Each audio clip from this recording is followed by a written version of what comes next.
பெரும் மதிப்பிற்கும் உரிய பெரியார்களே, தாய்மார்களே, சகோதர சகோதரிகளே, எல்லாம் வல்ல அல்லாஹ்வின் நல்லடியார்களே, அல்ஹம்துலில்லாஹ்.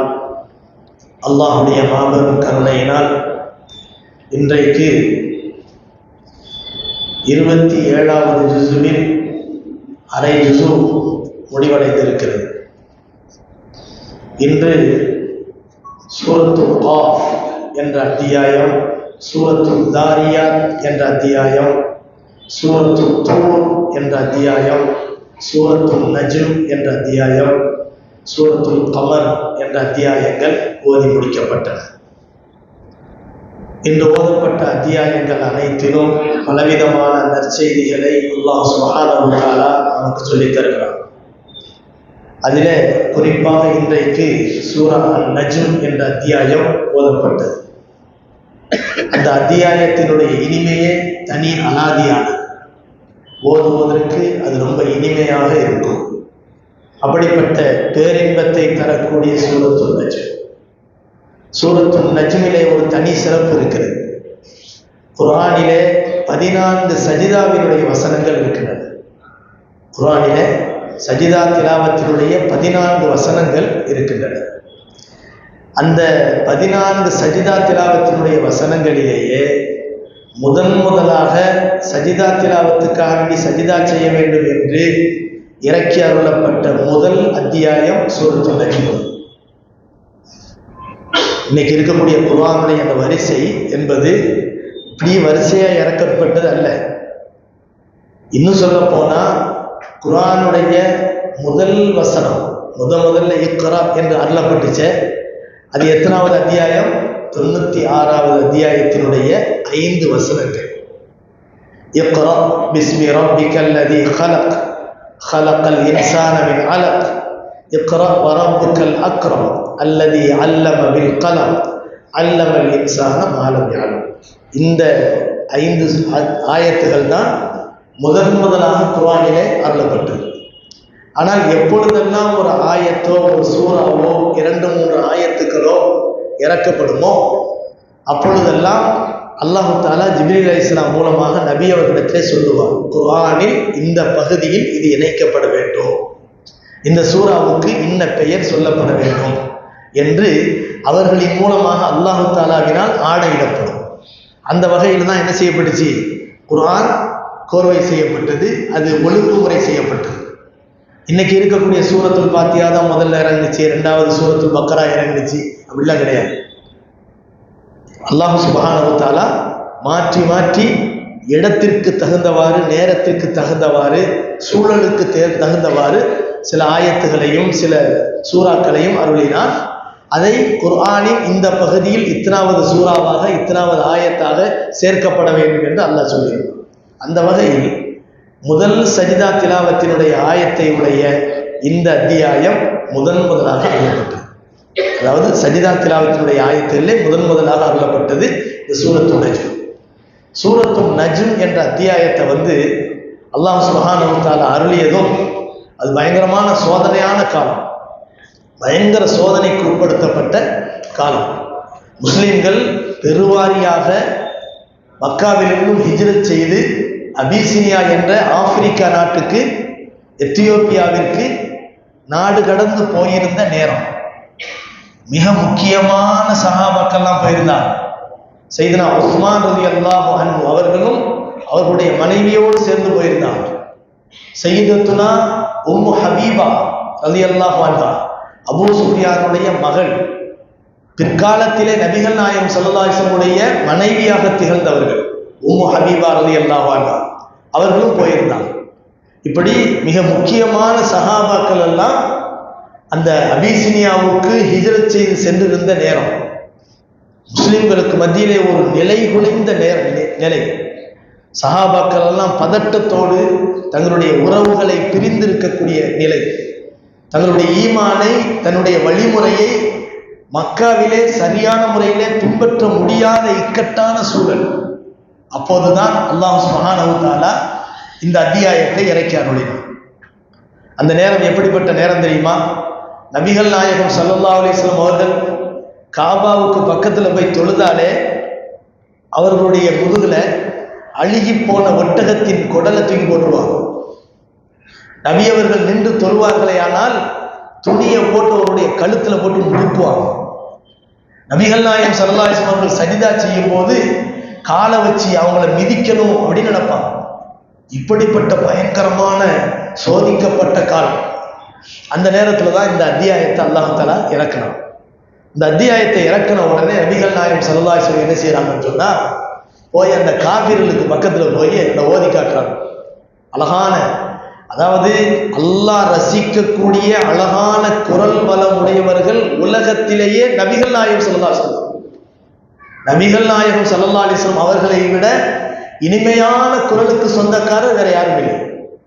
அவ்வளவு இனிமையான குரலோடு நபிகள் நாயகம் ஸல்லல்லாஹு அலைஹி வஸல்லம் அவர்கள் சூரா அன்-நஜ்ம் என்ற அத்தியாயத்தை ஓதுகிற போது அங்கிருந்த காபிர்கள் எல்லாம் மெய்மறந்து கேட்டார்கள். மெய்மறந்து கேட்டார்கள். கடைசியாக நம்ம இன்னைக்கு சஜிதா பண்ண பத்தியெல்லாம் அந்த ஆயத்து வந்த உடனே எல்லா காபிர்களும் அபூஜஹல் உட்பட எல்லோருமே சஜிதா செய்தார்கள்.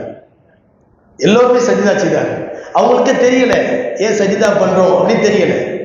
சஜிதா பண்ணிடுறாங்க. அதுல கொஞ்சம் விவரமான ஒருத்தர் உமையத் இப்னு கலப் என்று சொல்லுவாங்க. அவன் மட்டும் என்ன செஞ்சான், கீழே மண் எடுத்து தன்னுடைய நெத்தியில வச்சுக்கிட்டான். நான் குனிய மாட்டேன் அப்படின்னு சொல்லி தன்னுடைய கையால மண்ணை எடுத்து தன்னுடைய நெத்தியில வச்சுக்கிட்டான். நானும் சஜிதாவை செய்யறேன் அப்படிங்கிற மாதிரி அடையாளம். இப்படிப்பட்ட காபிர்களையே மெய்மறக்க வைத்த ஒரு அற்புதமான அத்தியாயம் வன்-நஜ்ம் சூரா. சூரா அன்-நஜ்ம், நட்சத்திரம். அந்த அத்தியாயத்தினுடைய பேர் என்ன? நட்சத்திரம், ஸ்டார். அல்லாஹ் சுப்ஹானஹு வ தஆலா அதை கொண்டுதான் சத்தியமிட்டு பேசுகிறான். வன்-நஜ்மி இதா ஹவா, நட்சத்திரத்தின் மீது சத்தியமாக, அது விழுந்து மறைந்து விடும் சமயத்தில், அது விழுந்து மறைந்து விடும் சமயத்தில் அந்த நட்சத்திரத்தின் மீது சத்தியமாக. மா ضل صاحبكم وما غوى, உங்கள் தோழர் வழிகட்டு போனவர் அல்ல. மா ضل صاحبكم وما غوى, அவர் தவறான வழியில் சென்றவரும் அல்ல. வமா யன்திகு அனில் ஹவா, அவர் தன்னுடைய மனோ இச்சையின் பிரகாரம் எதையும் பேச மாட்டார். இன் ஹுவ இல்லா வஹ்யுன் யூஹா, அவர் பேசக்கூடிய பேச்சுக்கள் அனைத்தும் அல்லாஹ்வுடைய வஹியை தவிர வேறில்லை. அல்லாஹ்வுடைய வஹியை மட்டும்தான் அவர்கள் என்ன செய்கிறார்கள், பேசுகிறார்கள். அல்லமஹு ஷதீதுல் குவா, மிக்க வல்லமையுடைய ஜிப்ரீல் அதை நபி அவர்களுக்கு கற்றுக் கொடுக்கிறார்கள். து மிர்ரத்தின் ஃபஸ்தவா, அவர் மிக்க உறுதியானவர். பின்னர் அவர் தம் இயற்கை உருவில் தன்னுடைய தூதருக்கு முன்னால் தோன்றினார். து மிர்ரத்தின் ஃபஸ்தவா, ஜிப்ரீல் அலைஹிஸ்ஸலாம் அவர்கள் தன்னுடைய இயற்கை உருவத்தில் நபி அவர்களுக்கு முன்னால் தோன்றினார்கள். வஹுவ பில் உஃகில் அலா, அவர்கள் உன்னதமான அடிவானத்தில் இருக்கும் நிலையில் மிகவும் பிரம்மாண்டமாக தெரிந்தார்கள். சும்ம தனா ஃபதல்லா, ஜிப்ரீல் அலைஹிஸ்ஸலாம் அவர்களுடைய அசல் உருவம் இருக்குதே, அது மிக பிரம்மாண்டமாக இருக்கும், மிக பயங்கரமாக இருக்கும். மனிதனுடைய கண்களால் அதை பார்க்க முடியாத அளவுக்கு பிரம்மாண்டம் அதிலே இருக்கும். நபி அவர்களுக்கு முன்னால தோன்றாங்க. அடிவானத்துல இருந்து அவ்வளவு உயரமா தோன்றாங்க. தோன்றக்கூடிய அந்த உருவம், ஒளி மிகுந்த உருவம். சும்ம தனா ஃபதல்லா, நபிகள் நாயகம் ஸல்லல்லாஹு அலைஹி வஸல்லம் அவர்களை நெருங்கி வந்தார்கள், இன்னும் நெருக்கமாக வந்தார்கள். தனா ஃபதல்லா, நெருங்கி வந்தார்கள், இன்னும் நெருக்கமாக வந்தார்கள். ஃபகான காப கௌசைனி அவ் அத்னா, அந்த நெருக்கம் எப்படிப்பட்டது தெரியுமா? ஒரு அம்பின் இரு முனைகளினுடைய தூரம் அளவுக்கு நெருங்கி வந்தார்கள். ஒரு அம்பினுடைய இரு முனைகளினுடைய அளவுக்கு நெருக்கமாக வந்தார்கள். ஒரு அம்பு எவ்வளவு பெருசா இருக்கும்? ஒரு 2 முழம் இருக்கும். இந்த தூரம், இந்த தூரம் நபி அவர்களுக்கு முன்னால நெருங்கி வர்றாங்க. நபி அவர்கள் அப்படியே பிரமிச்சு போய் பார்க்கிறாங்க. பதட்டம். அந்த இக்ரா இறங்கும் போது ஏற்பட்ட அந்த நிகழ்ச்சியை பத்தி தான் அல்லாஹ் தஆலா சொல்றான். ஃபகான காப கௌசைனி அவ் அத்னா, அந்த ஒரு அம்பினுடைய 2 முனைகளின் தூரத்துக்கு நெருங்கினார்கள், அல்லது அதை விட நெருங்கினார்கள். ஃபஅவ்ஹா இலா அப்திஹி மா அல்லாஹ் எதை வஹி அறிவித்தானோ அதை அவர்களுக்கு வஹியாக சொன்னார்கள். மா கதபல் ஃபுஆது மா ரஆ. நபி அவர்கள் பார்த்த அந்த பார்வை, அந்த காட்சி பொய்யான காட்சி அல்ல, அதை உண்மையாக பார்த்தார்கள். கனவல்லது, நினைவிலை பார்த்தார்கள். மா கதபல் ஃபுஆது மா ரஆ அஃபதுமாருனஹு அலா மா யரா. அவர் பார்த்தாரே, அதனை நீங்கள் பொய்யானது என்பதாக இட்டு கட்டுகிறீர்களா? கண்டவற்றின் மீது நீங்கள் என்ன செய்கிறீர்கள்? தர்க்கித்துக் கொள்கிறீர்களா? வலகத் ரஆஹு நஸ்லத்தன் உக்ரா. மேலும் நிச்சயமாக அவர் மற்றொரு முறையும் ஜிப்ரீல் இறங்க கண்டார். ஜிப்ரீல் அலைஹிஸ்ஸலாம் அவர்களை கண்டார்கள். எங்கே? இந்த சிதறத்தில் முன்தஹா. அது எங்கே? 7 வானங்களை கடந்து சிதறத்துல் முன்தஹா என்ற இடம் இருக்கிறது. அங்கே வைத்து ஜிப்ரீலினுடைய அசல் உருவத்தை கண்டார்கள். கண்மணி நாயகம் ஸல்லல்லாஹு அலைஹி வஸல்லம் சொல்வார்கள், ஜிப்ரீலுக்கு தனி உருவம் இருக்கிறது. அவர்கள் நம்மிடத்தில் வரும்போது சில நேரங்கள்ல என்ன திஹியத்துல் கலபியினுடைய உருவத்துல வருவாங்க, சஹாபாக்களுடைய சில பேருடைய உருவத்துல வருவாங்க. சில நேரங்கள்ல உருவம் இல்லாம அப்படி பேசாம, அதாவது நபி அவர்கள் மட்டும் பேசுவாங்க, இப்படி வருவாங்க, இப்படிலாம் வருவாங்க. ஆனால் நபி அவர்கள், அந்த ஜிப்ரீல் அலைஹிஸ்ஸலாம் அவர்களுக்கென்று தனி உருவம் இருக்கிறது இல்லையா? அந்த உருவத்துல யாருமே பார்க்க முடியாது. ஆனால் நபி அவர்கள் சொல்கிறார்கள், நான் 2 முறை ஜிப்ரீலினுடைய அசல் உருவத்தில் பார்த்திருக்கிறேன். ஒன்று முதலாக எனக்கு வஹி அறிவிக்கப்பட்ட ஹீரா குகையினுடைய அந்த இடத்தில் வைத்து, இரண்டாவது மிஅராஜுக்கு சென்ற நேரத்தில் அந்த சிதறத்துல் முன்தஹாவினுடைய இடத்தில் வைத்து நான் ஜிப்ரீலினுடைய அசல் உருவத்தை கண்டேன் என்பதாக நபிகள் நாயகம் ஸல்லல்லாஹு அலைஹி வஸல்லம் சொன்னார்கள். சிதறத்துல் முன்தஹா எப்படிப்பட்ட இடம் தெரியுமா? இந்தஹா ஜன்னத்துல் மஅவா. அதனுடைய அருகிலே தான் ஜன்னத்துல் மஅவா இருக்கிறது. அல்லாஹ் சொல்கிறான், இது யக்ஷ சிதறத மா யக்ஷா. அந்த சிதறத்துல் முன்தஹா என்ற அந்த பெரிய மரம் இருக்கிறது, அந்த மரத்தை ஏதோ ஒரு வஸ்து மூடி இருக்கிறது, மூட வேண்டிய ஒரு வஸ்து மூடி இருக்கிறது. நபிகள் நாயகம் ஸல்லல்லாஹு அலைஹி சொல்வார்கள், தங்கத்தினாலான வெட்டுக்கிளிகள், அதாவது தங்கத்தினாலான பட்டாம்பூச்சிகள் அதிலே முழுவதுமாக அங்கே இருந்தன. அந்த மரத்தை பார்க்கும் போதே ஜொலிக்கின்ற வகையில் இருந்தன. சிதறத்துல் முன்தஹாவை மூட வேண்டியது மூடி இருந்தது. மா ஸாகல் பஸர் வ மா தகா. அவருடைய பார்வை விலகவும் இல்லை, அதை கடந்து மாறிவிடவும் இல்லை.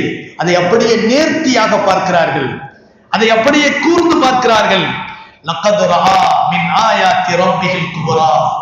அந்த மிஅராஜுக்கு சென்ற சமயத்தில் சிதறத்துல் முன்தஹாவை கடந்து செல்கிற போது அவர்கள் திடமாக அவர்கள் தம்முடைய இறைவனுடைய அத்தாட்சிகளில் மிகப்பெரிய அத்தாட்சிகளையும் அங்கே கண்டார்கள் என்று அல்லாஹ் சுப்ஹானஹு வ தஆலா சொல்லி காட்டுகிறார். இனியமானவர்களே, இந்த 18 வசனங்களின் மூலமாக நபிகள் நாயகம் ஸல்லல்லாஹு அலைஹி வஸல்லம் தனிப்பெரும் சிறப்புகள் இங்கே குறிப்பிடப்படுகின்றன. இங்க நபி அவர்களுடைய சிறப்புக்கும் இந்த வசனங்களுக்கு என்ன சம்பந்தம் அப்படின்னு கேட்கலாம். நபி அவர்களுடைய மிஅராஜ் பயணத்தில் கண்ட காட்சிகளை தானே அல்லாஹ் சொல்றான். முதல் விஷயமே என்னன்னு சொன்னா, எது உங்களுடைய கண்ணுக்கு எட்டாத தூரத்தில் இருக்கிறதோ அந்த நட்சத்திரத்தின் மீது சத்தியமாக, வஷம்சின் அல்லாஹ் என்ன செய்யறான்? சத்தியம் எடுக்கிறான். வல் கமரி என்று அல்லாஹ் சத்தியம் எடுக்கிறான். வல்லைலி என்று சத்தியம் எடுக்கிறான். வன்னஹாரி என்று சத்தியம் எடுக்கிறான். இதெல்லாம் பெரிய சத்தியம் அல்ல. நஜ்ம் என்பது சாதாரணமானது அல்ல. குளிரும் சூடும் நிறைந்திருக்கக்கூடிய எல்லா விதமான ஒரு சீதோஷ நிலைகளையும் ஒருங்கே பெற்றிருக்கக்கூடிய இந்த பூமி மண்டலம், இதை விட சூரிய மண்டலம், இதை விட சந்திர மண்டலம், இதை விட மிக மிக பிரமாண்டமானதுதான் நட்சத்திரம் என்பது. மனிதர்கள் இன்றைக்கு இங்கிருந்து பார்ப்பதற்கு வேண்டுமானால் சின்னஞ்சிறிய ஏதோ, அதாவது லைட் லாம்பு மாதிரி மின்னிக்கிட்டு இருக்கலாம், அது ஏதோ ஒரு சுடர் லைட் மாதிரி மின்னிக்கிட்டு இருக்கலாம். ஆனால் அதனுடைய அளவாது இல்லை. படித்தவர்கள் நிறைய பேர் இருக்கிறாங்க, அடிப்படையில பிள்ளைகளுக்கு அதை பத்தி சொல்லிக் கொடுக்குறாங்க. நட்சத்திரத்தினுடைய அளவு என்ன? அது சூரியனை விட, சந்திரனை விட, இந்த பூமியை விட, எல்லா மண்டலங்களையும் விட பிரமாண்டமான உருவமுடையதுதான் நட்சத்திரம் என்பது. அந்த பால் வீதி என்று சொல்லப்படக்கூடிய அந்த வீதியிலே விரவி கிடக்கின்ற அந்த நட்சத்திரங்கள் கோடான கோடி நட்சத்திரங்கள். சுப்ஹானல்லாஹ். அல்லாஹ்வினுடைய அந்த பிரமாண்டமான படைப்பின் மகத்துவத்தை சற்று சிந்தித்தால், பூமி என்பது ஒரு சின்ன புள்ளி தான். நம்ம வாழக்கூடிய அந்த பூமி மற்ற பிரமாண்டமான அந்த மண்டலங்களை பொறுத்தவரை பூமி என்பது ஒரு சின்ன புள்ளி. சின்ன புள்ளி. அதுலதான் நம்ம இந்த ஆட்டம் போடுறோம். இவ்வளவு ஆட்டமும் பாட்டமும் கொண்டாட்டமும் போடுவது எதுல? எதை நம்ம பெருசு சாதாரணமா நம்ம பார்க்கிறோமோ, விஞ்ஞானிகளால் சொல்லப்படக்கூடிய விஷயம் மிக மிக சின்ன விஷயம். ஆனால் நம்ம எப்படி நினைக்கிறோம்? அல்லாஹ் எப்படி நம்மளை பார்த்து சொல்றான்? நம்ம கண்ணோட்டத்தை பொறுத்து அல்லாஹ் பேசுகிறான். இன்ன அருளி வாசிஆ, பூமி என்பது விசாலமானது. அல்லாஹ் சொல்றான் பூமி என்பது விசாலமானதா? அல்லாஹ்வுடைய கண்ணோட்டத்தில் ஒரு சின்ன துரும்பு, ஒரு சின்ன தூசி பூமி என்பது. ஆனால் பூமி என்பது மிக பிரமாண்டமானது, விசாலமானது. இன்னாருதி வாசியாத்து ஃபையாய ஃபஅபுதூன். உங்களுக்கு வணங்குறதுக்கு இடம் இல்லையா? என்னை வணங்குறதுக்கு உங்களுக்கு பூமியில எல்லாம் இடம் இருக்கு என்று அல்லாஹ் தஆலா பேசுகிறார். கண்ணியமானவர்களே, இங்கே நாம் எடுத்துக்கொண்ட தலைப்பு இந்த வசனங்கள் தான். 18 வசனங்களில் நபி அவர்களுடைய சிறப்பை பத்தி அல்லாஹ் சொல்றான். வமா யந்திகு அனில் ஹவா, அவர்கள் சுயமாக மனோ இச்சையின் பிரகாரம் பேசுவதில்லை. நம்ம அப்படியே பேசுறோம்? நம்ம பேச்சு எல்லாமே எப்படிப்பட்டது? விருப்பு வெறுப்பின் அடிப்படையில் உள்ள பேச்சு தான். நம்ம தொழுதுகிட்டு இருக்கும்போது கூட யார்கிட்ட பக்கத்துல பேசணும்னு நினைப்போம். பயான் கேட்டுக்கிட்டு இருக்கும்போது கூட பக்கத்துல ஒருத்தர் பேச நினைப்போம். இது அல்லாஹ் வஹி அறிவிச்சு பேசுறதா? ஆனால் நபி அவர்களுடைய பேச்சு எப்படிப்பட்டது?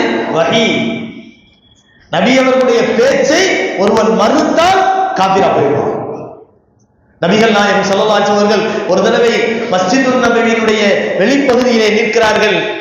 அலி ரலியல்லாஹு அவர்களை பார்த்து கூப்பிட்டாங்க. ஒரு மனிதன் மஸ்ஜிதுன் நபவியிலே குப்புறப்படுத்து கிடக்கிறான், அவனை போய் தட்டி விட்டு எழுப்பி விடு என்று சொன்னார். அலி ரலியல்லாஹு அவர்கள் வேகமா போனாங்க.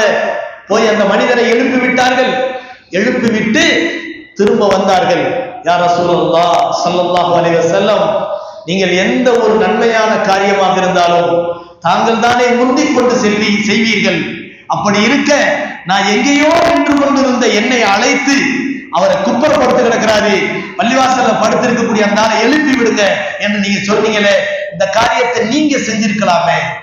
அலி ரலியல்லாஹுடைய கேள்வியினுடைய அந்த விளக்கத்தை நாம் புரிய வேண்டும். நபி அவர்களை அவமரியாதையாக பேசவில்லை, மாறாக நபி அவர்கள் எந்த நன்மையும் எப்போதுமே முந்திக் கொண்டு செய்யக்கூடியவர்கள். அப்படிப்பட்ட நிலையில் எங்கேயோ நின்ற என்னை அழைத்து நீங்கள் இதை சொல்வதற்கு காரணம் என்ன? இந்த இடத்தில் நீங்கள் அந்த காரியத்தை செய்யாமல் என்னை செய்ய சொன்ன காரணம் என்ன என்று கேட்கிறார்கள். அப்போதான் நபிகள் நாயகம் ஸல்லல்லாஹு அலைஹி வஸல்லம் சொன்னார்கள், அந்த ஆள் தூங்குறாரு, நான் எழுப்பி விட்டு அந்த ஆள் மறுத்துட்டான்னு சொன்னா அந்த ஆளுக்கு குஃப்ர் வரும். என் சொல்ல ஏத்துக்கறலன்னு சொன்னா அவன் பாவியா போயிடுவான். அதனாலதான் உன்னையே சொல்லி நான் எழுப்ப சொன்னேன் என்று நபிகள் நாயகம் ஸல்லல்லாஹு அலைஹி வஸல்லம் சொன்னார்கள். எந்த ஒரு நிலையிலும் தன் காரியத்தின் மூலம் பிறர் பாவியாகிவிடக் கூடாது என்று நினைக்கிறார்களே, அந்த நபியின் கருணையை சற்று யோசித்து பாருங்கள். ஸல்லல்லாஹு அலைஹி வஸல்லம் அவர்களுடைய சொல்லுக்கு இந்த அளவுக்கு பெரிய மரியாதை என்பதற்கு காரணம் என்ன? வமா யந்திகு அனில் ஹவா, அவர்கள் எதையும் தன்னுடைய சுய மனோ இச்சையின் பிரகாரம் பேசுவதில்லை, தன் விருப்பு வெறுப்பின் அடிப்படையில் பேசுவதில்லை. மாறாக இன் ஹுவ இல்லா வஹ்யூஹா, அவர்கள் பேசுவதெல்லாம் அல்லாஹ்வுடைய வஹியை மட்டுமே பேசுகிறார்கள் என்று அல்லாஹ் சுப்ஹானஹு வ தஆலா குர்ஆனிலே சொல்லி காட்டுகிறார். கண்ணியமானவர்களே, நபிகள் நாயகம் ஸல்லல்லாஹு அலைஹி வஸல்லம் அவர்களை பற்றி மியராஜுக்கு சென்ற அந்த நிகழ்வை பற்றி எவ்வளவு அழகாக, எவ்வளவு அதை ரசனையோடு அல்லாஹ் பேசுகிறான் பார்த்தீங்களா? அவன் அல்லாஹ் தஆலாவிடத்திலே அவர்கள் போகிறார்கள், அவர்களை நெருங்கி வந்தார்கள், ஜிப்ரீல் அலைஹிஸ்ஸலாம் நெருங்கி வந்தார்கள், இன்னும் நெருங்கினார்கள். அவர்கள் அந்த சிதறத்துல் முன்தஹா காட்சியை பார்த்தார்கள். அதை ஏதோ மூடி இருந்தது என்றெல்லாம் அல்லாஹ் ரசனையோடு பேசிவிட்டு கடைசியாக அல்லாஹ் சுப்ஹானஹு வ தஆலா எப்படி சொல்லுகின்றார்? அவர்கள் அதாவது லக்கத் ரஆ மின் ஆயாத்தி ரப்பிஹில் குப்ரா, அல்லாஹ்வினுடைய மிகப்பெரிய அத்தாட்சிகளையும் அவர்கள் பார்த்தார்கள் என்று அல்லாஹ் சொல்றார். மிகப்பெரிய அத்தாட்சிகளையும் பார்த்தார்கள் என்று அல்லாஹ் சொல்றார். பெருமானார் ஸல்லல்லாஹு அலைஹி வஸல்லம் அவர்கள் செய்த அந்த மிஅராஜ் பயணத்தில் அவர்கள் கண்ட காட்சிகள் இருக்கிறதே சாதாரணமானதல்ல. ஒரு விஷயத்தை புரிந்து கொள்ள வேண்டும். எல்லா நபிமார்களுக்கும் அற்புதங்கள் தரப்பட்டன, ஆனால் அந்த அற்புதங்களுக்கு நிரந்தர தன்மை இல்லை. எல்லா நபிமார்களும் அற்புதத்தை காட்டினார்கள், அதிலே நிரந்தர தன்மை இல்லை. மூசா அலைஹிஸ்ஸலாம் அவர்களுக்கு அல்லாஹ் அசாவை கொடுத்திருந்தான். அந்த அசா இன்னைக்கு இருக்குதா? அந்த அசா இருந்தாலும் அதற்கு அந்த பவர் இன்னைக்கு இருக்குமா? அல்லாஹ் அன்றைக்கு மூசாவின் கைக்கு கொடுத்த ஒரு பவரை கொண்டு அந்த குச்சியை அல்லாஹ் பாம்பாக மாற்றினான், கடலை பிளந்தான், பாறையை 12 ஊற்றுக்கண்களாக வெளிப்படுத்தினான். பல சாதனைகளை அதன் மூலம் செய்தார்கள். ஒரே ஒரு அசா. அதே போல ஆனால் அந்த அசா இன்னைக்கு எங்க இருக்குன்னு யாருக்காவது தெரியுமா? தெரியவில்லை. அந்த மோஜிசா இன்னைக்கு இல்லை. அது மட்டுமல்ல, இப்ராஹிம் அலைஹிஸ்ஸலாம் அவர்கள் இஸ்மாயில் அலைஹிஸ்ஸலாம் அவர்களை கத்தியை கொண்டு அறுத்தார்கள். அந்த கத்தி அறுக்க மறுத்தது. பாறையின் மீது அடித்தார்கள், பாறையே பிளந்து போனது. கத்தி சொன்னது, அல்லாஹ்வுடைய உத்தரவே இல்லாமல் இருக்கும் போது இஸ்மாயிலின் கழுத்தை நான் எப்படி அறுக்க முடியும் என்று கேட்டது. இது அவர்களுடைய மோஜிசா. அந்த கத்தி எங்கே? அந்த கத்தி என்ற மோஜிசா இன்னைக்கு இருக்கிறதா? இல்லை. இது மாதிரி எத்தனையோ ஏகப்பட்ட மோஜிசாக்கள் அல்லாஹ்வின் மூலமாக நபிமார்களுக்கு தரப்பட்ட அற்புதங்கள். இவை அனைத்தும் இந்த சமுதாய மக்களுக்கு, மனித குலத்துக்கு அல்லாஹ் கொடுத்த பெரிய ரஹ்மத். ஏன் தெரியுமா? அல்லாஹு தஆலா மனிதனுக்கு அறிவை கொடுத்தான். நம்ம அடிக்கடி சொல்வது உண்டு, மனிதனுக்கு அறிவை கொடுத்தான். அந்த அறிவை வச்சு சிந்திச்சு அல்லாஹ் ஒருத்தான் நீ தேர்ந்தெடுத்து நீ என்ன சிந்திக்க, வணங்கிக்கன்னு அல்லாஹ் சொல்லல. அப்படியும் செய்யலாம். அல்லாஹ் நினைத்திருந்தால் உனக்கு தான் நான் 6வது அறிவை கொடுத்திருக்கேன்ல, அதை வச்சு யோசனை பண்ணி நான் ஒருத்தனா பல பேரான யோசனை பண்ணி என்னை வணங்க ஆரம்பி அப்படின்னு அல்லாஹ் சொல்லியிருந்தா நம்ம யாராவது கோர்ட்ல போய் கேஸ் போட முடியுமா? அதெல்லாம் முடியாது. நான் பிறக்கும் போது சின்ன பிள்ளைய யாரும் எனக்கு வழிகாட்டல, என் அறிவை வச்சுலாம் நீ சிந்திக்க முடியாது. எந்த கோர்ட்லயாவது நம்ம கேஸ் போட முடியுமா? அல்லாஹ்வுடைய நீதிமன்றத்துல சொல்லப்பட்டதுதான். அதுக்கு வேற எந்த விதமான அப்பீலுமே கிடையாது. அப்படிப்பட்ட நிலையில அல்லாஹ் தஆலா என்ன செய்யல, நம்ம இஷ்டத்துல விட்டுல, நம்மள அந்த 6வது அறிவை வச்சு சிந்திக்கணுங்கிறதுக்காக வேண்டி, அந்த சிந்தனையை தட்டி எழுப்ப வேண்டும் என்பதற்காக வேண்டி நபிமார்கள் என்ற ரஹ்மத்தை அல்லாஹ் இறக்கினான். அவர்கள் போதித்தார்கள். அவர்களுடைய போதனை மட்டும் மனிதனை நேர்வழிப்படுத்துவதற்கு போதுமானதுதான். அதையும் மீறி மனிதன் வழிகட்டு போகும்போது வேதத்தையும் அல்லாஹ் கொடுத்தான். வேதத்தின் மூலமாக அந்த மனிதன் நேர்வழி பெறவில்லை என்கின்ற நிலையில் அந்த மனிதனுடைய அறிவுக்கு சரியான படிப்பினையை தர வேண்டும் என்றால் அவனால் எதை சிந்தனை செய்து பார்க்க முடியாதோ அப்படிப்பட்ட அற்புதத்தை அவனுக்கு முன்பாக காட்ட வேண்டும் என்று அல்லாஹ் முடிவுக்கு வந்தான். அதுதான் நபிமார்களுக்கு வழங்கப்பட்ட முஅஜிஸா. மனித சிந்தனைக்கு அப்பாற்பட்ட விஷயம். சாலிஹ் அலைஹிஸ்ஸலாத்துக்கு மலையின் உச்சியிலிருந்து அல்லாஹ் என்ன செய்தான்? ஒட்டகத்தை வெளியாக்கினான். அந்த ஒட்டகம் எங்கே? அந்த அற்புதம் அன்றையோடு முடிந்து விட்டது. அந்த ஒட்டகம் ஒரு குட்டியை ஈன்றது. அந்த ஒட்டகம் அந்த ஊரின் தண்ணீர் முழுவதையும் குடித்துவிடும். அது ஒரு சோதனையாக அவர்களுக்கு வழங்கப்பட்டது என்று அல்லாஹ் குர்ஆனிலே சொல்கிறான். கண்ணியமானவர்களே, அதுவும் அற்புதம். பாறையிலிருந்து ஒட்டகம் வெளியாகுதுன்னா அற்புதம் இல்லையா? ஈசா அலைஹிஸ்ஸலாம் அவர்களை தந்தை இல்லாமல் அல்லாஹ் மரியம் அலைஹிஸ்ஸலாத்துக்கு பிறக்க வைத்தான். இது பெரிய முஅஜிஸா. மரியம் அலைஹிஸ்ஸலாம் அவர்கள் பெற்றெடுத்த ஈசா அலைஹிஸ்ஸலாம் அவர்கள் அல்லாஹ்வினால் உயர்த்தப்பட்டார்கள். தன்னை கூடி வரக்கூடிய மக்களிடத்திலே அவர்கள் என்ன செய்வார்கள்? உங்க வீட்டுல என்னென்ன குழம்பு அப்படின்னு சொல்லுவாங்க. பறவையை களிமண்ணால் உருட்டி ஒரு பறவையை போன்ற பொம்மையாக செய்து என்று ஊதுவார்கள். அது பறவையாக பறந்து போகும். இறந்து போனவருடைய மேனியிலே தடவி அவனை உயிர் பெறச் செய்வார்கள். இதெல்லாம் அற்புதம். ஆனால் இந்த அற்புதங்கள் எல்லாம் அந்தந்த நபிமார்களோடு முடிந்து விட்டது. ஆனால் நபிகள் நாயகம் ஸல்லல்லாஹு அலைஹி வஸல்லம் தரப்பட்ட அற்புதங்கள் ஏகப்பட்டவை இருக்கின்றன. ஆனால் அந்த அற்புதங்களிலேயே மிக பிரமாண்டமான ஆச்சரியப்பட தகுந்த அற்புதம் 2. ஒன்று என்னன்னு சொன்னா திருக்குர்ஆன். அதற்கு ஈடான அற்புதம் உலகத்திலே எதுவுமே கிடையாது. திருக்குர்ஆன் இன்றைக்கும் இருக்கக்கூடிய அற்புதம், உலகம் முடிந்தாலும் இருக்கக்கூடிய அற்புதம். குர்ஆனுக்கு முடிவு என்பது கிடையாது. குர்ஆன் கலாமுல்லாஹ், அல்லாஹ்வுக்கு எப்படி முடிவு கிடையாதோ அதே போல கலாமுல்லாஹ்வுக்கு முடிவு என்பது கிடையாது. அருமையான பெருமக்களே, 2வது அற்புதம் என்ன தெரியுமா? அதுதான் மிஅராஜ். இஸ்ரா மிஅராஜ் என்று சொல்லப்படக்கூடிய விண்ணேற்ற பயணம். ஏன் இதை மிகப்பெரிய ஒரு அற்புதம் என்று சொல்கிறோம் என்றால், எந்த ஒரு நபிக்கும் இப்படி ஒரு வாய்ப்பை அல்லாஹ் கொடுத்ததில்லை. சொந்தமான பூத உடலோடு அவர்கள் நேராக அல்லாஹ்வை சென்று சந்தித்து 7 வானங்களையும் கடந்து அங்கிருக்கக்கூடிய பலவிதமான சூட்சும காட்சிகளை பார்த்துவிட்டு அல்லாஹ்விடத்திலே உரையாடி நமக்கு பரிசுகளை வாங்கி வந்தார்களே, அப்படிப்பட்ட ஒரு பேர் அற்புதத்தை வேறு எந்த நபிமார்களுக்கும் அல்லாஹ் கொடுக்கவில்லை. இது நபியவர்களுக்கு தரப்பட்ட ஸ்பெஷலான அற்புதமான மிக பிரமாண்டமான ஒரு அற்புதம். கண்ணியமானவர்களே, இந்த அற்புதத்தில் நபிகள் நாயகம் ஸல்லல்லாஹு அலைஹி வஸல்லம் அவர்கள் பலவிதமான காட்சிகளை பார்க்கிறார்கள். பலவிதமான காட்சிகளை அல்லாஹ் தஆலா இதைத்தான் சொல்கிறான். அவர்கள் அல்லாஹ்வினுடைய மிக பிரமாண்டமான அத்தாட்சிகளை பார்த்தார்கள் என்று அல்லாஹ் சுப்ஹானஹு வ தஆலா குர்ஆனிலே சொல்லி காட்டுகின்றான். அதிலே நபி அவர்கள் பார்த்த அற்புதங்கள் ஏகப்பட்டவை இருக்கின்றன. அந்த அற்புதங்களிலே ஒன்று என்னவென்றால் ஜிப்ரீல் அலைஹிஸ்ஸலாம் அவர்களுடைய அசல் உருவம். ஜிப்ரீல் அலைஹிஸ்ஸலாம் அவர்களுடைய அசல் உருவம் லா துத்ரிகுல் அப்சார் வ ஹுவ யுத்ரிகுல் அப்சார் வ ஹுவல் லத்தீஃபுல் கபீர். அல்லாஹ் தஆலாவை பார்க்க முடியாது, அவன் நுணுக்கமானவன் என்று சொல்லக்கூடிய அல்லாஹ் சுப்ஹானஹு வ தஆலா ஜிப்ரீலை அவர்களை பார்க்க வைத்தான். ஜிப்ரீல் அலைஹிஸ்ஸலாம் அவர்களை அல்லாஹ் தஆலா காட்டினான். ஜிப்ரீல் அலைஹிஸ்ஸலாம் அவர்கள் இரண்டாவதாக அங்க எங்க ஹீரா குகையில ஜபல் நூர்ல வச்சு பார்க்கும்போது நபி அவர்களால் அதை பார்க்க முடியல. அவ்வளவு பிரமாண்டமான காட்சியை பார்க்க முடியாமல் தடுமாறி திடுக்கிட்டு வீட்டுக்கு ஓடி வந்து ஜம்மிலூனி ஜம்மிலூனி என்னை போர்த்துங்கள் போர்த்துங்கள் என்று பதட்டத்தோடு பல மாதங்களாக படுத்தப்படுக்கையாக இருந்தார்களே. ஆனால் இப்போ இந்த உலகத்தை எல்லாம் கடந்து 7 வானங்களை தாண்டி சிதறத்துல் முன்தஹா என்ற இடத்திற்கு சென்று அந்த ஜிப்ரீல் அலைஹிஸ்ஸலாம் தன்னுடைய அசல் உருவத்தை காட்டிய போது நபி அவர்கள் அதை திருப்தியாக பார்த்தார்கள். அந்த பக்குவம் வந்துருச்சு. நபித்துவத்தினுடைய ஆற்றல் அவர்களை பார்க்கக்கூடிய ஒரு பேராற்றலை தந்தது. இது அவர்கள் கண்ட பிரமாண்டக்கான காட்சிகளில் ஒன்று. இரண்டாவது புராக்.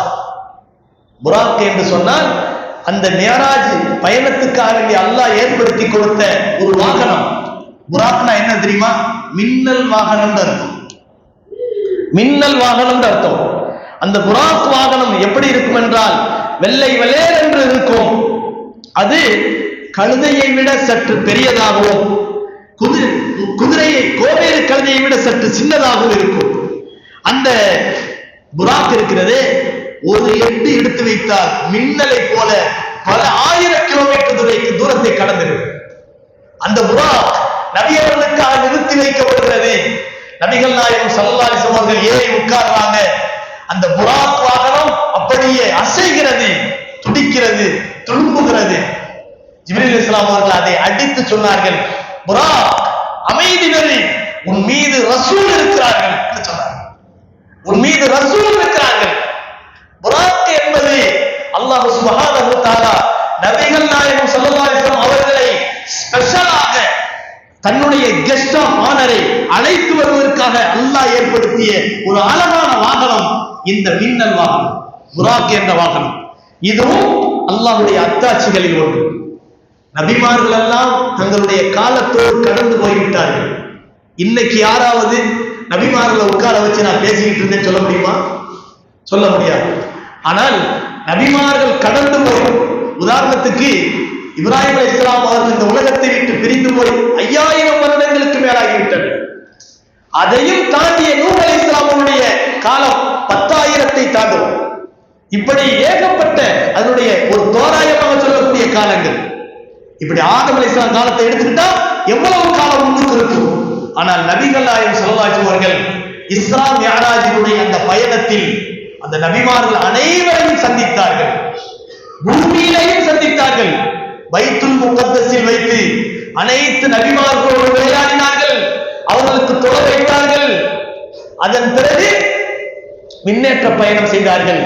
முதல் வானத்தில் ஆதமை பார்த்தார்கள், இரண்டாவது வானத்தில் நபிமார்களை மற்ற நபிமார்களை பார்த்தார்கள். இதெல்லாம் அல்லாஹ்வுடைய அத்தாட்சிகள், மிக பிரமாண்டமான அத்தாட்சிகள் என்பதை குர்ஆன் நமக்கு சொல்கிறது. கண்ணியமானவர்களே, அது மட்டுமல்ல, நபிகள் நாயகம் ஸல்லல்லாஹு அலைஹி வஸல்லம் அங்கே பார்த்த காட்சிகளில் நரகத்தின் காவலாளி மாலிக் என்ற மலக்கையும் பார்த்தார்கள். ஹதீஸ்ல வருது, ரஆ ஃபீ ரஹலத்தில் இஸ்ரா வல் மிஅராஜ் அல் மலக் ஹாஸினன் நார். நரகத்தின் காவலாளிய மாலிக்கை பெருமானார் ஸல்லல்லாஹு அலைஹி வஸல்லம் பார்த்தார்கள். வஹுவ மாலிக் அலைஹிஸ்ஸலாம் ஹத்தா இன்ன மாலிக் ஹுவல்லதி பதஅ நபி ஸல்லல்லாஹு அலைஹி வஸல்லம் பிஸ்ஸலாம். முதல்ல நபி ஸல்லல்லாஹு அலைஹி வஸல்லம் அவர்கள் தான் அனுப்பிச்சாங்க, சலாம் சொன்னாங்க. மாலிக் விடியாத முகத்தோடு இருப்பார். சிரிப்புங்கிறது அவருடைய முகத்துல வரவே வராது. அப்படிப்பட்ட உம்முதான் இருப்பார். அந்த நரகத்துக்கு தோதுவான ஒரு நிலையிலே அல்லாஹ் படைத்திருந்தான். அடுத்தவர்கள் பார்த்த காட்சி தெரியுமா? பைத்துல் மஅமூர். பைத்துல் மஅமூர் என்ற காட்சி. பைத்துல் மஅமூர்னா என்ன தெரியுமா? வானலோகத்தில் இருக்கக்கூடிய ஒரு அல்லாஹ்வுடைய இல்லம். மனித இனம் படைக்கப்படுவதற்கு முன்பாக பைத்துல் மஅமூரை தான் மலக்குமார்கள் சுத்தி வந்தார்கள். இந்த உலகத்திற்கு வரக்கூடிய மலக்குமார்களுக்கும் உலகத்திலே படைக்கப்பட போகின்ற மனித இனத்துக்கும் தவாப் செய்வதற்கு ஒரு இடம் தேவை என்பதற்காக வேண்டிதான் அல்லாஹ் காபாவை உண்டாக்கினான். அந்த காபா பைத்துல் மஅமூருக்கு நேராக இருக்கின்றன. இன்னைக்கு காபாவுடைய சட்டம் என்ன? காபா என்ன செய்து ஒரு 21 அடி உயரமா இருக்கு. ஆனா அந்த காபாவினுடைய உயரத்தை விட அந்த ஹரம் ஷரீப் பள்ளிவாசலுடைய உயரம் அதிகமாயிடுச்சா இல்லையா? 3 மாடி 4 மாடி கட்டி வச்சிருக்கிறாங்க. இப்ப பெரும்பாலும் மொட்டை மாடிக்கு அனுப்பிடுறாங்க. மொட்டை மாடியில போய் தவாப் செய்யணும். காபாவினுடைய உயரம் 21 அடி 25 அடி என்று வைத்துக் கொள்ளுங்கள். அப்ப காபாவை சுத்தின மாதிரி ஆகுமா? நம்ம சட்டப்படி, நம்ம சிந்தனைப்படி, நம்ம அறிவுப்படி பார்த்தா காபாவுடைய கட்டடத்தை நம்ம சுத்தல, ஆகாயத்தை சுத்துறோம். ஆனா அல்லாஹ்வுடைய சட்டப்படி காபா என்பது ஒரு அடையாள கட்டடம் தானே தவிர காபா எதுவரை இருக்கிறது என்றால் பைத்துல் மஅமூர் வரையில் இருக்கிறது. வானில் 7வது வானத்தில் இருக்கக்கூடிய அந்த பைத்துல் மஅமூர் இருக்கிறதே, அதுவரை ஒளியினால் ஆன ஒரு தொடர்பை அல்லாஹ் உருவாக்கி வைத்திருக்கிறார். எந்த அளவுக்கு சொல்லப்படுகிறது என்றால் ஒரு கற்பனைக்கு பைத்துல் மஅமூர் கீழே விழுகிறது என்று சொன்னால் நேர காபா மேல வரும். அந்த காபாவுக்கும் பைத்துல் மஅமூருக்கும் அப்படி ஒரு கனெக்ஷனை அல்லாஹ் உருவாக்கி இருக்கிறார். எனவே காபாவின் கட்டடம் நம்முடைய கண்ணுக்கு தெரிகிறது, அதுவல்ல அளவுகோல். 7 வானங்களை தாண்டினாலும் அந்த காபாவினுடைய ஒளியினாலான தொடர்பு இருக்கு பாருங்க. இதுக்கு மேல ஒரு 11 மாடி கட்டிட்டாங்க. உதாரணமா இன்னைக்கு இருக்கக்கூடிய அதாவது கிளாக் டவர் இருக்கு பாருங்க, அந்த அளவுக்கு ஹரம கட்டிட்டாங்கன்னு வச்சுக்கிட்டு மேல உயரமா கட்டிட்டாங்க. அவர் என்ன செய்யறாரு? 100வது மாடியில இருந்து தவாப் செய்யறாரு. ஒருத்தர் கூடுமா கூடாதா? கூடும். காரணம் அல்லாஹ்வுடைய கண்ணோட்டத்துல வானம் வரை இருக்கிறது அந்த காபா. கண்ணியமானவர்களே, அப்படிப்பட்ட பைத்துல் மஅமூரை பற்றி கண்மணி நாயகம் ரசூலுல்லாஹி ஸல்லல்லாஹு அலைஹி வஸல்லம் அவர்கள் எப்படி சொல்கிறார்கள் என்று சொன்னால், பைத்துல் மஅமூர் இருக்கிறதே, அதிலே ஒவ்வொரு நாளும் 70,000 மலக்குமார்கள் வணங்குகிறார்கள். அவர்கள் போய் வணங்கிட்டு போறாங்களே, திரும்ப அந்த மலக்குமார்கள் வரமாட்டாங்க, அவங்க வேற பக்கம் போயிடுவாங்க. அடுத்த நாள் அடுத்த 70,000 மலக்குமார்கள் உள்ள போவாங்க, வணங்குவார்கள். இது பைத்துல் மஅமூருடைய சிறப்பு. கண்மணி நாயகம் ஸல்லல்லாஹு அலைஹி வஸல்லம் அவர்கள் சொல்லி காட்டினார்கள், ஃபருஃபிஅ லி அல் பைத்துல் மஅமூர் ஃபஸஅல்து ஜிப்ரீல், எனக்கு பைத்துல் மஅமூர் உயர்த்தி காட்டப்பட்டது, இது என்ன என்று நான் கேட்டேன். இதுதான் பைத்துல் மஅமூர் என்று ஜிப்ரீல் அலைஹிஸ்ஸலாம் சொன்னார்கள் என்பதாக நபிகள் நாயகம் ஸல்லல்லாஹு அலைஹி வஸல்லம். அதே மாதிரி சித்ரத்துல் முன்தஹா பார்க்க கண்கொள்ளாத காட்சியாக ஒரு பெரிய மரம் தான் சித்ரத்துல் முன்தஹா என்பது. அவ்வளவு பளபளப்பாக கண்ணுக்கு குளிர்ச்சியாக இருக்கக்கூடிய மரம். அதனுடைய அடிவேரில் இருந்துதான் இங்கே இருக்கக்கூடிய டைக்ரீஸ் நதியும், அதே போல இங்கே இருக்கக்கூடிய சில நதிகளை குறிப்பிட்டு நபிகள் சொல்றார்கள், அங்கிருந்து ஓடக்கூடிய நதி என்று சொல்றாங்க. கண்ணியமானவர்களே, அது மட்டுமல்ல, இது பிரமாண்டமான ஒரு காட்சி. நபி அவர்கள் ஹவுதுல் கௌதர் என்ற தடாகத்தை பார்த்தார்கள். 2 மருங்கிலும் நட்சத்திரத்தை விட பிரகாசமான வெள்ளி கிளாசுகள் அங்கே அதாவது முத்துக்களினால அந்த கப்புகள் அங்கே 2 மருங்கில் வைக்கப்பட்ட தெளிவான தண்ணீருடைய ஒரு தடாகம் அங்கே இருப்பதை பார்த்து நான் கேட்டேன், மஹாதாயா ஜிப்ரீல், இது என்ன என்று கேட்டேன். ஸல்லல்லாஹு அலைஹி வஸல்லம் அவர்களிடத்திலே ஜிப்ரீல் அலைஹிஸ்ஸலாம் சொன்னார்கள், ஹாதா கௌதர் என்று சொன்னார். அல்லாஹ் சொல்கிறான், இன்னா அதைனாக்கல் கௌதர் ஃபஸல்லி லிரப்பிக வன்ஹர் இன்ன ஷானிஅக ஹுவல் அப்தர். நபி அவர்களுடைய வாழ்க்கையின் தருணங்களில் அவர்களுடைய உள்ளத்தை நோய்ப்படுத்திய பயங்கரமான சோகமான நிகழ்வுகள் நடக்கும்போது அல்லாஹ் சொன்ன ஆறுதல் வார்த்தை, நபியே கவலைப்படாதீர்கள், இன்னா அதைனாக்கல் கௌதர், உங்களுக்கு கௌதரை தந்திருக்கிறோம் என்று அல்லாஹ் சொன்னார். ஃபஸல்லி லிரப்பிக வன்ஹர், உங்களுடைய மனக்கவலைகள் நீங்க வேண்டும் என்றால் தொழுங்கள், குர்பானி கொடுங்கள். 2 விஷயம். நம்ம மனசுல ஏற்படக்கூடிய ரணங்கள், கவலைகள் நெருக்கடிகள் போக வேண்டும் என்றால் தொழுக வேண்டும். இரண்டாவது பொருளாதார வணக்கம், குர்பானி கொடுத்து ஏழை மக்களுக்கு கொடுக்க வேண்டும். வன்ஹர் இன்ன ஷானி அக்கர், உங்களை யார் சந்ததியற்றவர் என்று சொல்லி நிந்தித்தானோ அவன்தான் சந்ததியற்றவர் என்று அல்லாஹ் சொல்றார். கௌசரை நபி அவர்கள் பார்த்தார்கள், அதன் அழகில் மயங்கினார்கள். நரகத்தை பார்த்தார்கள், நரகத்திலே வேதனை செய்யப்படக்கூடிய மக்களை பார்த்தார்கள். சில பேரினுடைய அவர்களுடைய கையில இருந்த நகங்கள் செம்பினாலான நகங்களாக இருந்தன. அதை தன்னுடைய மேனியிலே கிழித்து அந்த இறைச்சி அவர்கள் உட்கொள்ளக்கூடியவர்களாக இருந்தார்கள். இவர்கள் யார் என்று நரகவாசிகளிலே அந்த காட்சியை பார்த்துவிட்டு நபி அவர்கள் கேட்டபோது, இவர்கள் தான் உலகத்திலே பிற மனிதர்களை பற்றி புறம் பேசி திரிந்தவர்கள் என்று ஜிப்ரீல் இஸ்லாம் அவர்கள் விளக்கம் சொன்னார்கள். பெருமானார் ஸல்லல்லாஹு அலைஹி வஸல்லம் அவர்கள் இன்னும் சில மனிதர்களை பார்த்தார்கள். அவர்களுடைய நாவுகள், உதடுகள் நெருப்பு கத்தரிக்கோள்களால் நறுக்கப்படுவதை பார்த்தார்கள். இவர்கள் யார் என்று கேட்டபோது, இவர்கள் தான் உலகத்தின் உபதேசிகள், உலகத்தின் உபதேசிகள். நல்லதை மக்களுக்கு சொன்னார்கள், ஆனால் அவர்கள் செயல்படவில்லை என்று சொல்லப்பட்டது.